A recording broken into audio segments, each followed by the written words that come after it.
How to increase spending limit on Instagram ads. Updated method 2026. Want to increase your Instagram ad spending limit? Here's the updated step-by-step method to fix the limit issue and run ads smoothly. Step 1. Open ad payment settings.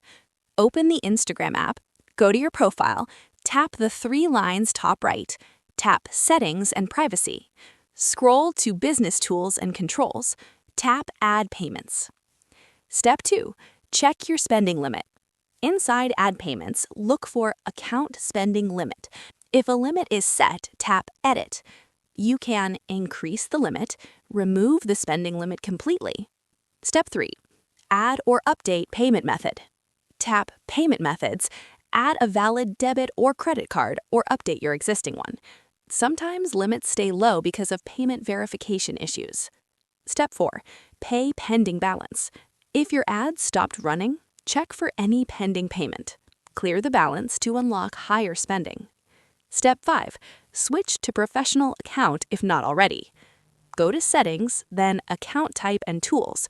Switch to Creator or Business.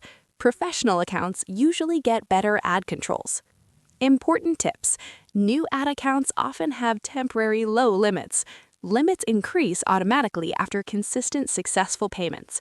Avoid repeated payment failures. Quick summary. Profile, then Settings, then Ad Payments, then Edit Spending Limit, then Update Payment. After these steps, your Instagram ad spending limit should increase.